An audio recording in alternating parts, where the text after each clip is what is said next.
మన ఛానల్లో కూడా ఇలాంటి ఒక వీడియో పెడతాను నేను కూడా ఎక్స్పెక్ట్ చేయలేదు. Hey guys, welcome back to my channel GRT moto vlogs. So నేను మాట్లాడేది శివాజీ గారి ఇన్సిడెంట్ గురించి. సో డైరెక్ట్గా పాయింట్లోకి అయితే వెళ్ళిపోదాం. ఇన్ జనరల్ నాకైతే శివాజీ గారు చెప్పిన దాంట్లో ఎటువంటి మిస్టేక్ అయితే కనపడలా. ఇది నా ఒపీనియన్.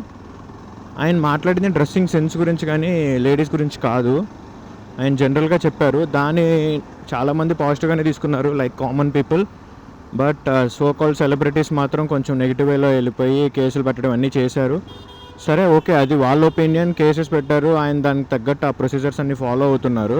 బట్ ఈ మధ్యలో ఒక రెడ్ ఫ్లేవర్ మిస్టర్ అన్వేష్, ఈయన వచ్చేసి చాలా వల్గర్గా మాట్లాడాడు. అది శివాజీ గారిని కానివ్వండి, లేకపోతే గరికపాటి నరసింహారావు గారిని కానివ్వండి, అందరినీ ఇలా మాట్లాడాల్సిన అవసరం వాడికి లేదు. కానీ వాడు ఎందుకు వచ్చి ఇలా మాట్లాడతాడో కూడా నేను చెప్తాను. అది ఈ వీడియోలో కంటిన్యూ చేస్తాను అది. బట్ బిఫోర్ దట్, ఇదేం ఫస్ట్ టైం కాదు నా అన్వేషణకి. దీనికి ముందు ఆల్రెడీ రవి తెలుగు ట్రావెలర్ అని ఒక ఆయన ఉంటారు. ఆయన 189 కంట్రీస్ ఏమో తిరిగారని చెప్పి అప్పుడులో వీడియోస్ పెడితే ఆయన మీద కాంట్రవర్సీస్ పాస్ చేసి, మీకు ఇంకా తెలియదు ఏంటంటే ఆయన దగ్గర వీడు ఒకనొక టైంలో లైక్ వీడు మనీలాకి ఇబ్బంది పడుతుంటే ఆయన కొంచెం ఆర్థికంగా కూడా సాయం చేశారు. అది అన్వేషణ కూడా ఒప్పుకున్నాడు. అండ్ తర్వాత అన్వేషణ మనీ ఇచ్చేసాడని చెప్పని అన్నారు. సరే, అది ఓకే. బట్ హెల్ప్ చేసిన వాళ్ళని కూడా ఎంత ఇదైనా కానీ అలా సోషల్ మీడియా ప్లాట్ఫామ్ మీదకి వచ్చేసి పర్సనల్గా అటాక్ అయితే చేయకూడదని నా ఒపీనియన్. విగ్ అని చెప్పి అన్నాడు, వాళ్ళ పేరెంట్స్ని తిట్టాడు, వాళ్ళ వైఫ్ని పిల్లల్ని తిట్టాడు, ఇష్టం వచ్చినట్టు ప్రవర్తించాడు అన్వేష్ అయితే. బట్ ఆయన ఏమీ రియాక్ట్ అవ్వలేదు. జనరల్గా ఒక హ్యూమన్ బీయింగ్ కాబట్టి ఏం రియాక్ట్ అవ్వకుండా వెళ్ళి ఎలా ప్రొసీజర్స్ ఉంటాయి కదా, ఇప్పుడు కోర్టులో ఫైల్ చేయడం ఇవన్నీ చేశారు. అంతేగాని వీడికిలాగా తిరిగి వాడిని తిట్టడం ఇలాంటివి అయితే ఏం చేయలేదు. సో అది ఆర్టీటీ గారిది. ఈవెన్ ఆర్టీటీ గారు లైవ్లోకి వెళ్ళినప్పుడు నా అన్వేషణ ఫ్యాన్స్ ఫాలోవర్స్ ఉంటారు కదా, తుప్పర్స్ వాళ్ళు, వీళ్ళందరూ కూడా వెళ్ళి లైవ్లో కూడా ఆయన్ని దారుణంగా తిట్టారు, అబ్యూస్ చేశారు.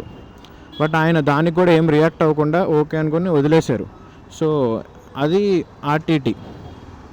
నెక్స్ట్ ఉమా తెలుగు ట్రావెలర్ అనేది ఒక టైంలో చాలా రీచ్ వచ్చింది ఆయనకి.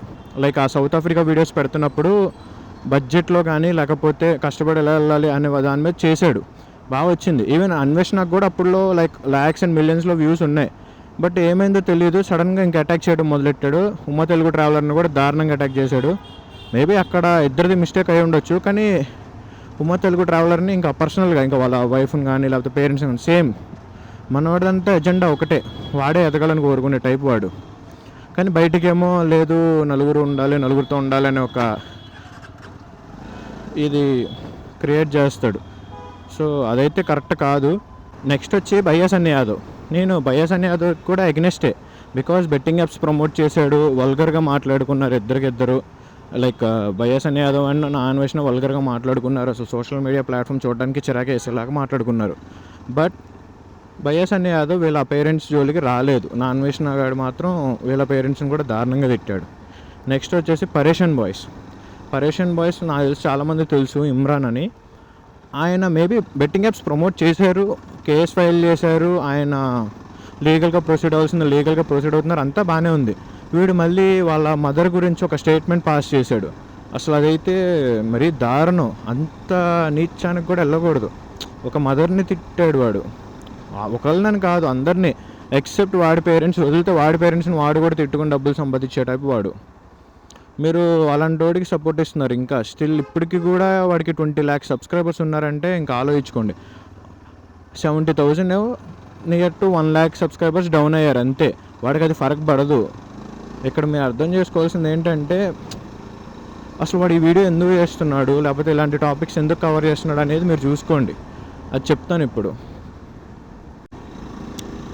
మెయిన్లీ ఇక్కడ మనం మాట్లాడుకోవాల్సింది ఏంటంటే నా అన్వేషణ ఇవంతా అసలు ఎందుకు చేస్తున్నాడు. ప్రీవియస్లీ నా అన్వేషణకి వచ్చిన వ్యూస్ బాగానే ఉండే, ల్యాక్స్లోనే వచ్చాయి.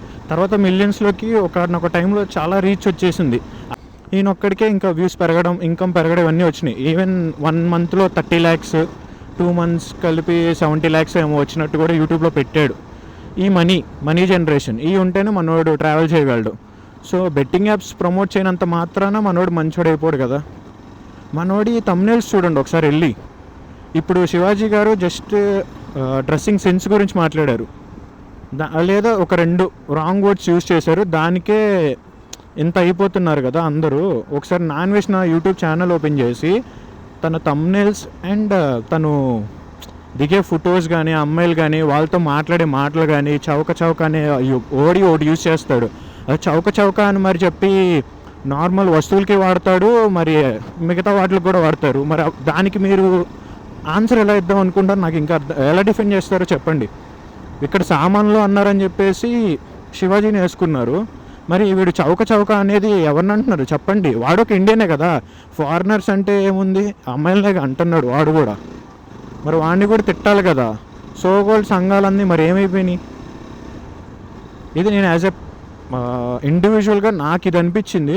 అండ్ ఇక్కడ శివాజీ గారికి కోర్ట్ చుట్టూ తిప్పుతున్నారు, లేకపోతే సో కాల్డ్ ఫ్యూ పర్సన్స్, మళ్ళీ అందరూ రియాక్ట్ అవ్వాలి. ఇక్కడ కామెడీ ఏంటంటే అదే, only 2 persons, 2 girls, to be frank చెప్పాలి, నేను వాళ్ళ నేమ్స్ తీయను, వీళ్ళు ఎక్కువ రియాక్ట్ అయ్యారు.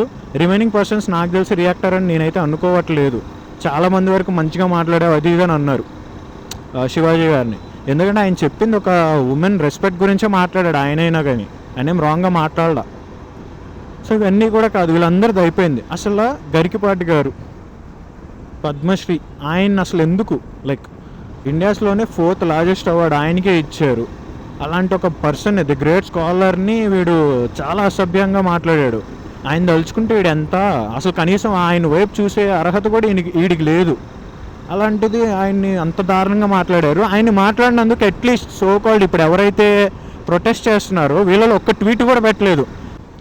సో వీడు నాన్వేష్ దానికి కూడా రియాక్షన్ ఏమిచ్చాడు, నేను ఆయన్ని తిడతానే ఉంటాను, ఆడిని ఇదంటాను, ఆడిని అంటున్నాడు ఆయన్ని పట్టుకొని.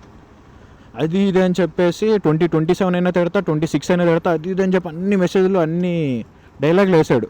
కానీ చివరికి 70,000 మంది సబ్స్క్రైబర్స్ డౌన్ అవ్వగానే దెబ్బకి దారికి వచ్చి దండం పెట్టాడు. సో ఇక్కడ మీ అందరికీ అర్థం కావాల్సింది ఏంటంటే, మనోడు వచ్చినప్పుడల్లా ట్రెండింగ్ టాపిక్ పట్టుకొని దాని మీద ఇన్కమ్ జనరేట్ చేసుకొని ట్రావెలింగ్కి అయితే తిరుగుతున్నాడు. అది అర్థం కానీ వేస్ట్ ఫెలోస్ అంతా ఏంటి నాకేదో సపోర్ట్ ఇచ్చేస్తున్నాడు అనుకొని చెప్పేసి వాడిని సపోర్ట్ చేసుకుంటూ జై అన్వేషణ అనుకుంటూ తిరుగుతున్నారు. ఇక్కడ మీరు మర్చిపోతుంది, వాడు మిమ్మల్ని యూజ్ చేసుకుంటున్నాడు అంతే. మీరు మీ త్రూ వచ్చిన ఇన్కమ్తో వాడు ట్రావెల్ చేస్తూ వాడు బాగానే ఉన్నాడు. ఏది ఇండియాకి ఎందుకు రావట్లేదు? ఇప్పటికీ 3-4 ఇయర్స్ పైన అయిపోతుంది కదా, ఇండియాకి ఎందుకు రావట్లేదు? ఒకటైనా క్వశ్చన్ చేయండి. ఇండియా రాలేడు కూడా, ఎందుకంటే వాడి మీద పెట్టిన కేసులు అన్నీ ఉన్నాయి, మల్టిపుల్ కేసెస్, 1-2 కాదు. నాకు తెలిసి వాడి మీద పెట్టిన కేసెస్కి ఒక 10 సంవత్సరాలు ఈజీగా బొక్కలోనే ఉంటాడు. అన్ని కేసెస్ పెట్టారు, అందుకని చెప్పి భయంతో ఇండియా రాడు. వాడు ఇండియా రాకుండా వాళ్ళ పేరెంట్స్ని థాయిలాండ్కో బ్యాంకాక్ ఎక్కడికి తెప్పించుకున్నాడు చూద్దామని. అలాంటి అమ్మ బాబుల్ని వదిలేసి ఊర్లంతా తిరిగేవాడికి మనం అంతా సపోర్ట్ ఇస్తున్నాం, అది సిగ్గుచేటు. నాకు సబ్స్క్రైబర్స్ రండి, లేకపోతే మంచోళ్ళకి వెళ్ళండి నేను అనట్లా, ఉన్నది మాట్లాడుకుందాం. నాన్వేషణ అనేవాడికి ఒక 20 lakhs సబ్స్క్రైబర్స్ స్టిల్ ఉన్నారు, అండ్ వాడికి ఇంకా సపోర్ట్ చేసే వాళ్ళు చాలామంది ఉన్నారు. ఎందుకు? ఒకసారి మీ మదర్ ఫాదర్ని ఎవరైనా తిడితే ఎలా ఉంటుందో ఒకసారి మీరు ఊహించుకోండి. సో నేను ఫైనల్గా కంక్లూడ్ చేయాల్సింది ఏంటంటే, ఈ వీడియో తీసింది నేను ఏదో నాకు వ్యూస్ వస్తాయనో లేదా ఇప్పుడు ట్రెండింగ్ ఉందనో ఇదనో అదనో కాదు. నాకు అసలు ప్రజెంట్ నాన్వేషణ చేసింది ఎంటైర్గా రాంగ్ అనిపించింది. నేను అందుకే నా సపోర్ట్ అంతా శివాజీకి కూడా నేను సపోర్ట్ అని ఏం చెప్పట్లా, తను యూజ్ చేసిన వర్డ్స్ కూడా రాంగ్. కానీ నాన్వేషణ వాడింది, వీడికైతే అసలు సపోర్ట్ ఎవడో చేయకండి, ఇది నా రిక్వెస్ట్ అంతే. ఎవరైతే ఉన్నారో వాళ్ళందరూ సబ్స్క్రైబ్ చేయడం మానేయండి, వాడికి ఉన్న వాళ్ళందరూ కూడా అన్సబ్స్క్రైబ్ చేసేయండి. నేను కూడా అన్సబ్స్క్రైబ్ చేశాను, నేను ఒకప్పుడు చూసాను నాన్వేషణని, కానీ నేను అప్పుడు అన్సబ్స్క్రైబ్ చేశాను, ఎందుకంటే వాడి బిహేవియర్ అలా ఉంది వాడిది. సో నేను రిక్వెస్ట్ చేసేది మీరందరూ కూడా వాడిని అన్సబ్స్క్రైబ్ చేసేసేయండి. వాడికి అట్లీస్ట్ ఫాలోవర్స్ తగ్గుతుంటే ఇన్కమ్ పడిపోయి అప్పుడైనా మూసుకొని ఎక్కడో సర్వైవ్ అవ్వలేక ఇండియా అయితే రావాల్సి వస్తాడు. సచ్చినట్టు అప్పుడు వచ్చి ఇరుక్కుంటాడు ఇక్కడే, అప్పుడు ఏం మాట్లాడతాడో మనో చూద్దాం. So that's it for the video guys. ఈ వీడియో అనేది నేను జస్ట్ నా ఒపీనియన్ ఎక్స్ప్రెస్ చేసుకున్నాను అంతే. మళ్ళీ ఇక్కడ యవనభావాలు ఆవాలు ఇలాంటివి నేనేమి బాధ పెట్టట్లేదు, మళ్ళీ కామెంట్లో వచ్చి నన్ను వేసుకోవద్దు. ఇది జస్ట్ నా ఒపీనియన్ వరకే. మీరు కూడా మీ ఒపీనియన్ ఏంటో కింద కామెంట్ చేయండి. ఆల్రెడీ ఈ పబ్లిక్ వాళ్ళ ఒపీనియన్స్ మొత్తం ఎక్స్ప్లెయిన్ చేస్తున్నారు, చెప్తానే ఉన్నారు. ఎవరిది మిస్టేక్ లేకపోతే ఎవరు తప్పుగా ఉన్నారో అందరికీ క్లియర్గా అయితే అర్థమైపోయింది. సో అది నాకు తెలిసి ఏ యూట్యూబర్ కూడా ఇలాగ ఒక డిఫరెంట్ యాంగిల్ డిఫరెంట్ థాట్తో అయితే రాలేదు. ఇలా బైక్ మీద వెళ్తూ ఉన్న కరెంట్ అఫైర్స్ గురించి మాట్లాడడం అనేది నాకు తెలిసి నేనే స్టార్ట్ చేశానని అనుకుంటున్నా. మీకు వీడియో కనుక నచ్చితే మాత్రం ఖచ్చితంగా లైక్ చేయండి, కామెంట్ చేయండి, షేర్ చేయండి. అండ్ కొత్తగా వచ్చిన వాళ్ళు అయితే ఛానల్ని సబ్స్క్రైబ్ చేయడం మాత్రం మర్చిపోవద్దు. ఉంటా మరి, బాయ్.